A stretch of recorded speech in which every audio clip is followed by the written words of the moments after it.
As the war in Ukraine moves into its fifth year, the conflict continues with no clear end in sight. Russian missile and drone attacks remain a frequent threat. Civilian casualties have mounted and millions have been displaced. Deutsche Welle correspondent Thomas Sparrow joins us now from Berlin.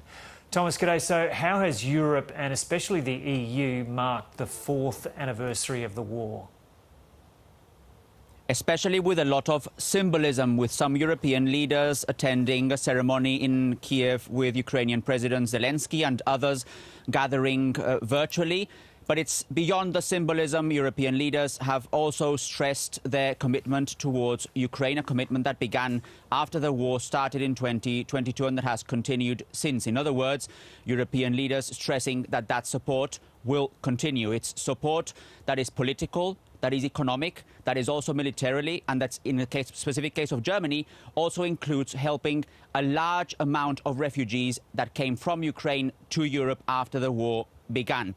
But beyond that, it's also making sure that Europe can play a role when it comes to any peace negotiations, that Europe also plays a role when it comes to supporting Ukraine on the medium to long term. In other words, support has moved from the immediate steps at the beginning of the war to support that will probably continue even after the war ends. That's something else that European leaders have stressed. So this specific support coming from Europe has been marked by symbolism now with the fourth year's anniversary, but also obviously with continued support when it comes to political goals, to economic goals and to military goals as well.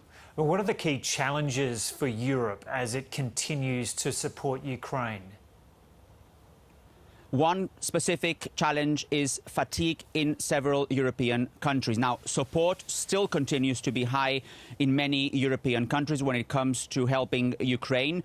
But as the war drags on, as there is no specific plan for peace, as there is more need for economic and military assistance, there is a potential for fatigue within certain European communities. That's one specific challenge that Europe faces. A second challenge that Europe faces is unity within the European Union bloc. Now, it is not uncommon for European countries to disagree when it comes to big economic or political policies.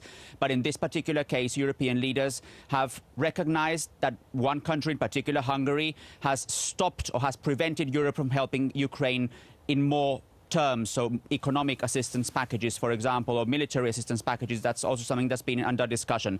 And this idea that there are countries within the European Union that are blocking the bloc from helping Ukraine is certainly an important challenge. A third element is what role Europe will play when it comes to any peace negotiations, because so far those peace negotiations have been led by the United States, have involved Ukraine and Russia, but Europe has felt mostly at the sidelines. So one key challenge for the next few months, even possibly for the next few years, is what role Europe will play in any peace negotiations, and afterwards what role it could play in helping in the reconstruction of Ukraine. But does it really look like there's any prospects at all for peace in the near future?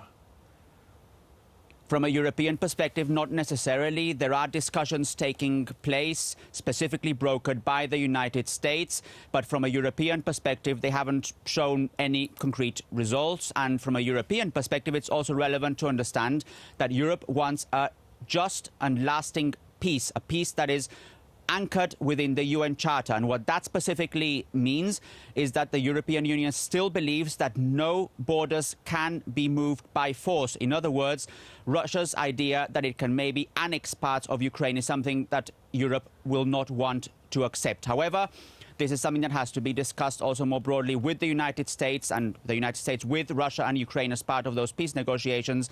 So Europe definitely wants to play a role, but it does not necessarily see that those peace negotiations that have taken place are yet yielding the results that they should yield. OK, Thomas Sparrow there in Berlin. Time now for finance. Here's Alicia Barry.